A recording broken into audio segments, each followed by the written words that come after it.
ఇరాన్లో జెన్జీ అల్లర్లు కొనసాగుతూనే ఉన్నాయి. ఇప్పటికీ వారం రోజులు అవుతోంది. రోజు రోజుకి అక్కడ ఆందోళనలు పెరుగుతూనే ఉన్నాయి. ఆందోళనలతో టెహ్రాన్ వీధులు దద్దరిల్లిపోతున్నాయి.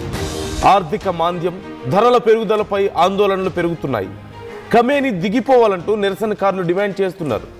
నిరసనల కారణంగా ఇప్పటి వరకు 10 మంది పౌరులు ప్రాణాలు కోల్పోయినట్లుగా తెలుస్తోంది. ఆందోళనలపై Iran supreme Ali Khamenei serious అవుతున్నారు. అల్లర్లు సృష్టించే వారిని అదుపులోకి తీసుకోవాలని, వారందరినీ అదుపులో పెట్టాలని భద్రతా దళాలకు ఆదేశాలను జారీ చేశారు. మరోవైపు ఖమేనీకి ట్రంప్ వార్నింగ్ ఇస్తున్నారు. ఆందోళన చేపట్టే వారిని ఒకవేళ ఏదైనా చేస్తే పరిణామాలు చాలా తీవ్రంగా ఉంటాయంటూ ట్రంప్ ఇరాన్కి హెచ్చరికలు జారీ చేస్తున్నారు. అంటే ఆందోళన చేస్తున్న వాళ్ళ మీద ఏదైనా చేస్తే, అక్కడి ప్రభుత్వం అణిచివేయాలని చూసినా, వాళ్ళ ప్రాణాలకు ఏదైనా ముప్పు వాటిల్లినా సరే మేము వీఆర్ లోడెడ్ అంటూ ట్రంప్ ఇప్పటికే ఒక పోస్ట్ కూడా చేశారు. ఇరాన్కి ఒక హెచ్చరిక జారీ చేశారు. We're loaded ready to deploy అంటూ ఒక హెచ్చరిక చేశారు. అంటే మేము సిద్ధంగా ఉన్నాం అక్కడ ల్యాండ్ అవ్వడానికి, మీ సంగతి తేలుస్తామంటూ హెచ్చరిస్తున్నారు. దేనికి? ఇరాన్లో అక్కడ అంతర్గతంగా అల్లర్లు జరుగుతుంటే అమెరికాకి ఏం పని? అక్కడి ఆందోళనకారులు విధ్వంసం సృష్టిస్తుంటే, వాళ్ళని అడ్డుకునే ప్రయత్నం ప్రభుత్వం చేస్తుంటే అమెరికాకి మధ్యలో ఏం పని? ట్రంప్ ఎందుకు అక్కడికి బలగాలను పంపించాలి? అక్కడి ప్రభుత్వం మీద మేము యుద్ధం చేస్తాం అవసరమైతే అని ఎందుకు చెప్పాలి? అసలు ఇరాన్ అంతర్గత విషయం. ఈ విషయాన్ని ఇరాన్ సుప్రీం లీడర్ ఖమేనీ కూడా చెప్తున్నాడు, ఆందోళన వ్యక్తం చేస్తున్నాడు ఈ విషయంలో. ఇక్కడ జరుగుతున్న అల్లర్లు కానీ, ఇరాన్లో జరుగుతున్నటువంటి పరిణామాలు కానీ కేవలం మా దేశానికి సంబంధించినవి. మీరెందుకు ఇన్వాల్వ్ అవుతారు? మీకేం పని అని చెప్పి వారు క్వశ్చన్ చేస్తున్నారు. ఎందుకు ఇన్వాల్వ్ అవుతున్నారు అంటే అవకాశం వచ్చింది, శత్రువు బలహీనంగా ఉన్నప్పుడే దెబ్బ కొట్టాలి అని ఒక యుద్ధ నీతిని ఇప్పుడు అమలు చేస్తున్నారు. అంతకుమించి ఇంకేముంటుంది? సో ఈ విషయంలో అమెరికా అవకాశం కోసం ఎదురు చూస్తోంది. ఇప్పుడు అమెరికాకు అవకాశం దొరికింది. ఇద్దరు చాలా సంతోషంగా ఫీల్ అవుతున్నారు ఇప్పుడు. ఒకటి ఇజ్రాయిల్, మరొకటి అమెరికా. ఈ ఇద్దరు చాలా సంతోషంగా ఫీల్ అవుతున్నారు ఇరాన్లో జరుగుతున్నటువంటి పరిణామాలు చూస్తుంటే. ఇక మరోవైపు ఇరాన్లో ఏం జరుగుతోంది, ఎందుకు అసలు ఈ గందరగోళం అంతా మొదలైంది అంటే అక్కడ రెసిషన్ పెరిగిపోయింది, ఆర్థిక మాంద్యం పెరిగిపోయింది, ధరలు పెరిగిపోతున్నాయి, నిరుద్యోగ సమస్య పెరుగుతోంది. వీటన్నిటి వల్ల అక్కడి యూత్ ఎలాగైతే నేపాల్లో జరిగిందో అలాగే ఇప్పుడు జెన్జీ పోరాటం మొదలైంది. ఇక్కడ జెన్జీ రోడ్ల మీదకి వచ్చింది. కొన్ని వేల మంది, లక్షల మంది ప్రజలు రోడ్ల మీదకి వచ్చారు. ఈ నేపథ్యంలో అక్కడి ఆందోళనలు ఉధృతం అవుతున్నాయి. వారిని కంట్రోల్ చేయడం ప్రభుత్వాలకు కూడా చాలా కష్టం అవుతుంది. ప్రభుత్వాలు అక్కడ కంట్రోల్ చేయలేక చివరికి ఇక కొంతమంది ప్రాణాలు కూడా కోల్పోయినట్లుగా తెలుస్తోంది. అక్కడి పోలీసులు, ఆర్మీ జరిపినటువంటి కాల్పుల్లో, వారిని కంట్రోల్ చేయడానికి చేసినటువంటి ప్రయత్నాల్లో కొంతమంది ప్రాణాలు కూడా కోల్పోయారు. ఇప్పటి వరకు అంటే ఒక ఎగ్జాక్ట్ నంబర్ బయటికి రాలేదు, కానీ అప్రాక్సిమేట్లీ 10 మెంబర్స్ వరకు ప్రాణాలు కోల్పోయారు అంటున్నారు. కానీ ఇంతకంటే భారీ ఎత్తున, భారీ సంఖ్య ఉండుండొచ్చు ప్రాణాలు కోల్పోయిన వాళ్ళ సంఖ్య అంటూ తెలుస్తోంది. అయితే మనం చూడొచ్చు, పశ్చిమ ప్రాంతంలో ముఖ్యంగా అజ్నాలో 3 ప్రాణాలు కోల్పోయారంటూ తెలుస్తుంది. కుహ్దాస్లో మరొక వ్యక్తి ప్రాణాలు కోల్పోయాడు అంటూ అంతర్జాతీయ మీడియా కథనాల్లో వచ్చినటువంటి డీటెయిల్స్ నేను మీకు కొన్ని చెప్పే ప్రయత్నం చేస్తున్నాను. అలాగే ఇప్పటికే అక్కడ పెద్ద ఎత్తున హ్యూమన్ రైట్స్ గ్రూప్స్ కూడా ఆందోళన వ్యక్తం చేస్తున్నాయి. ఆందోళనకారుల మీద జరుగుతున్నటువంటి దాడుల పట్ల ఆందోళన వ్యక్తం చేస్తున్నాయి. ఇది ఖచ్చితంగా ప్రజల యొక్క స్వేచ్ఛను అణిచివేయడమే అని చెప్తున్నాయి. కానీ ఎప్పటి వరకు ఇవి జరుగుతాయి? అక్కడ ఉన్నటువంటి సుప్రీం లీడర్ దిగిపోయే వరకు జరుగుతూనే ఉంటాయా? సుప్రీం లీడర్ దిగిపోవాలి అనేదే వాళ్ళ ప్రధానమైనటువంటి డిమాండ్. ప్రభుత్వం మారాలి, ఈ ప్రభుత్వం వల్ల మేము నష్టపోతున్నాం, ఈ దేశం బాగుపడడం లేదు అని చెప్పి అంటున్నారు. ఖమేనీకి వ్యతిరేకంగా ఆందోళన వ్యక్తం చేస్తున్నారు. కానీ ఖమేనీ దిగిపోయే పరిస్థితి కానీ, ఖమేనీకి ఆపోజిట్గా ఇప్పుడు ప్రభుత్వాన్ని రన్ చేయగలిగేటువంటి ఇమ్మీడియట్గా రెడీగా ఉన్నటువంటి ఒక పెద్ద పార్టీ కానీ, లీడర్ కానీ అక్కడ లేరు. వాళ్ళని ఎవరిని ఉంచలేదు ఇన్ఫ్యాక్ట్ అక్కడ. ఈ నేపథ్యంలోనే జెన్జీ ఇప్పుడు ఆందోళనకు సిద్ధమైంది. ఈ అవకాశాన్ని అమెరికా ఉపయోగించుకోవాలని చూస్తోంది. ఎప్పటి నుంచో అమెరికా అల్లర్లు జరగాలనే కోరుకుంటోంది. అల్లర్లు జరగడమే కాదు, ఆ దేశం పూర్తిగా తమ చెప్పు చేతల్లోకి రావాలని ఎప్పటి నుంచో ప్రయత్నాలు చేస్తుంది.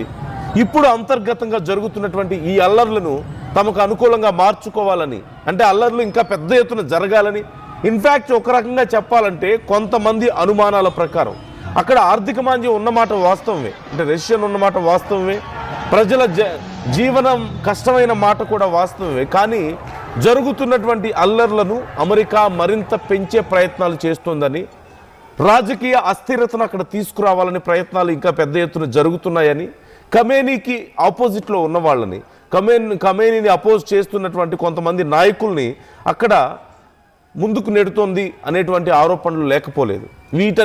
ఇవన్నీ ఒక ఎత్తు అయితే, we're ready to directly involve in your country's internal issues అని ట్రంప్ చెప్తున్నాడు.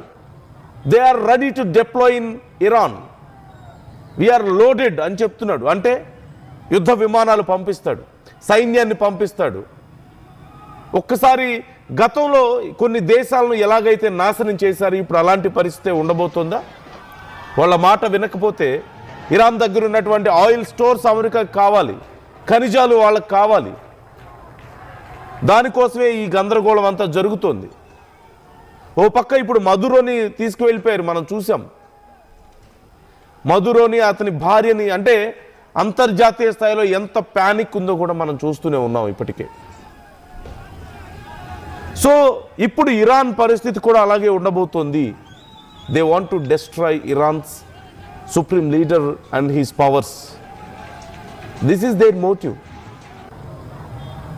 యుద్ధం చేశారు వాళ్ళతో, ఇజ్రాయెల్కి ఇరాన్కి యుద్ధం జరుగుతుంటే మధ్యలో అమెరికా ఇన్వాల్వ్ అవ్వడం, వాళ్ళ మీద యుద్ధం చేయడం మనం చూసాం.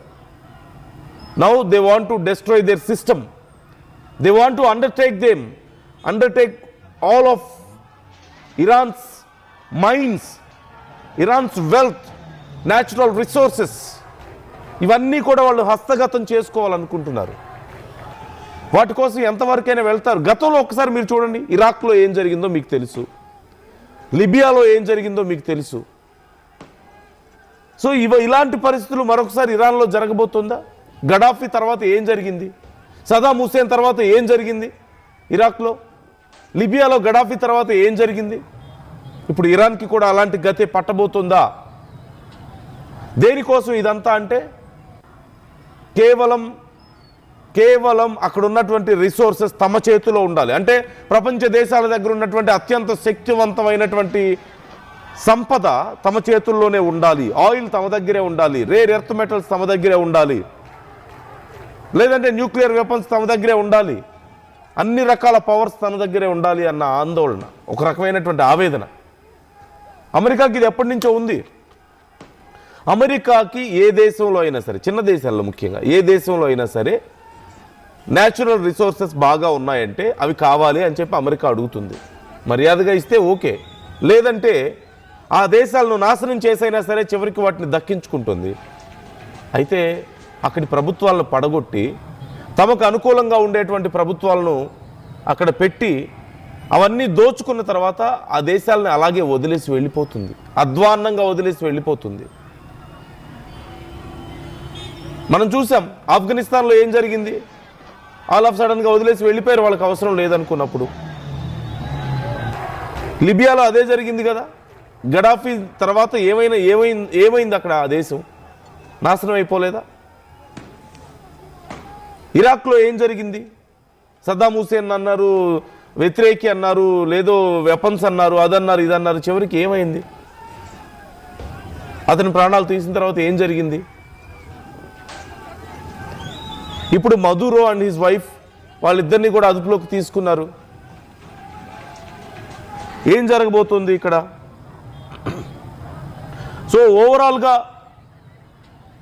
ఒక్కసారి అక్కడ ఉన్నటువంటి సిచ్యువేషన్స్కి సంబంధించి ఖమేనీ ఏమంటున్నారు, ఇరాన్ సుప్రీం లీడర్, ఒకసారి ఆయన మాటల్లో విందాం.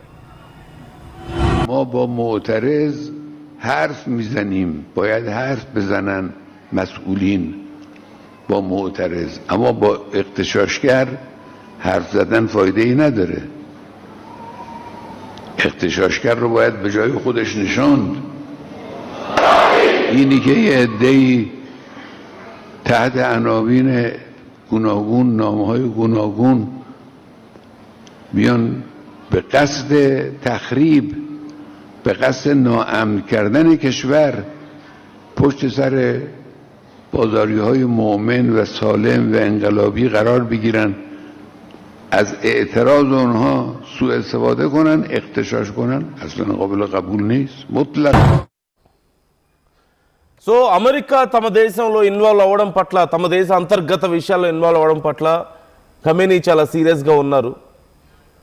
అలాగే అతి త్వరలోనే పరిస్థితిని మళ్ళీ చక్కదిద్దుతామంటూ కూడా ప్రజలకు చెప్పే ప్రయత్నం చేస్తున్నారు. కానీ జెన్జీ ఆందోళనలు ఇప్పుడప్పుడే తగ్గేలా కనిపించడం లేదు.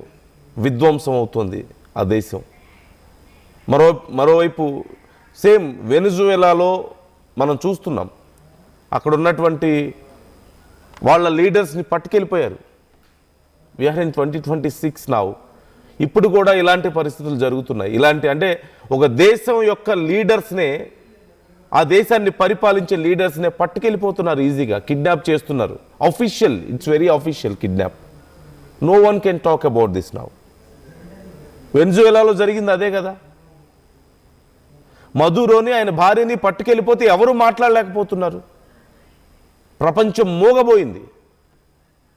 ఇప్పుడు ఇరాన్లో మేము డిప్లాయ్ అవుతాం అంటున్నారు. ఇరాన్ వీఆర్ లోడెడ్ అని చెప్పి ఇరాన్ని బెదిరిస్తున్నారు. No one can talk about this. గతంలోనూ మాట్లాడలేదు, అలాగే ఇప్పుడు మాట్లాడలేకపోతున్నారు. సో ఇరాన్ పరిస్థితులు రోజు రోజుకి దిగజారుతున్నాయి. ఇప్పటికి 1 వీక్ అయింది ఇక్కడ ఆందోళన మొదలై. 1 వీక్లో ఇప్పటికి 10 మందికి పైగా ప్రాణాలు కోల్పోయారు. This is official count. ఇక అన్అఫీషియల్కి ఇంతకంటే ఎక్కువే ఉండొచ్చు అంటున్నారు. మరోవైపు పబ్లిక్ ప్రాపర్టీస్ దారుణంగా డ్యామేజ్ అవుతున్నాయి. ఇలాంటి పరిస్థితుల్లో ఖమేనీ దిగిపోవాలని చెప్పేసి చేస్తున్నటువంటి మొట్టమొదటి డిమాండ్. ఖమేనీ దిగిపోయే పరిస్థితులు కనిపించడం లేదు. సో ఎంతవరకు వెళ్తుంది? నిజంగానే అమెరికా అతి త్వరలో ఇన్వాల్వ్ అవబోతుందా ఈ విషయంలో? అక్కడ ఉన్నటువంటి కొంతమంది రాజకీయ నాయకులను ఖమేనీకి వ్యతిరేకంగా రెచ్చగొట్టే ప్రయత్నం చేస్తుంది అమెరికా. మరి ఖమేనీ ఎలా డీల్ చేయబోతున్నాడు ఈ విషయాన్ని? మరోవైపు ప్రపంచ దేశాల విషయంలో అమెరికా వైఖరి ఆందోళన కలిగించేలా ఉంది. ఎన్నో దేశాలను తమ గుప్పిట్లో పెట్టుకోవాలని చూస్తోంది. రష్యా ఉక్రెయిన్ వార్ని అడ్డం పెట్టుకొని ఉక్రెయిన్లో ఉన్నటువంటి సంపదను దోచుకోవడానికి ఆ దేశంతో ఓ పక్క అగ్రిమెంట్ కుదుర్చుకుంది. ఇరాన్లో ఉన్నటువంటి సంపద తమకే కావాలంటుంది. వెనిజువేలాలో ఉన్నటువంటి సంపద తమకే కావాలంటుంది. పాకిస్తాన్లో చివరికి పాకిస్తాన్లో ఉన్నటువంటి సంపద కూడా దోచుకునే ప్రయత్నం చేస్తుంది. బలూచిస్తాన్లో ఉన్నటువంటి సంపదను దోచుకోవడానికి పాకిస్తాన్ని ఎర్రగా వాడుకుంటుంది. They are ready to give, of course they are ready to offer them. గిఫ్ట్గా ఇచ్చేస్తాం అంటున్నారు అక్కడ ఉన్నటువంటి ఖనిజ సంపద అంతా. సో మెజారిటీ ఖనిజ సంపద, ఆయిల్స్ అన్నీ తమ చేతిలో పెట్టుకొని ప్రపంచాన్ని ఆడించాలని, తమ గుప్పిట్లో పెట్టుకోవాలని ప్రయత్నాలు చేస్తుంది. ఇలాంటి సమయంలో చూస్తే రష్యా చేసేది కరెక్ట్గానే అనిపిస్తుందేమో అమెరికా విషయంలో. అందుకే రష్యా అంటే అంత కడుపు మంటేమో. So try to comment your opinions. ఇరాన్ని జెన్జీ ఉద్యమం వెనక ఎవరైనా ఉన్నారని మీరు అనుకుంటున్నారా? అక్కడి ప్రజలు ఉద్యమం లేదంటే రాజకీయ వ్యతిరేకతకి కారణం ఏంటి? అమెరికా ప్రోత్సాహం ఏదైనా ఉందా? అసలు అమెరికా ఎందుకు ఇన్వాల్వ్ అవ్వాలనుకుంటుంది? ఖమేనీ మేము ఊరుకోమని చెప్తున్నాడు. నిజంగా అమెరికాతో యుద్ధం చేయగలుగుతాడా? అంతర్జాతీయ సమాజంలో ఎవరైనా ఇరాన్కి మద్దతుగా నిలబడగలిగే పరిస్థితి ఉందా? దేశ అధ్యక్షుల్ని కిడ్నాప్ చేస్తేనే దిక్కులేదు కదా. Try to comment your opinions. చరిత్ర సృష్టించినోడు ఇప్పుడు ఆ చరిత్రని తిరగరాయబోతున్నాడు. అబద్ధాల గోడల్ని బద్దలు కొట్టి నిజాలను రాగా మీ ముందుంచబోతున్నాడు. నిజమైన వార్తల కోసం వెంటనే డౌన్లోడ్ చేసుకోండి రా యాప్ని.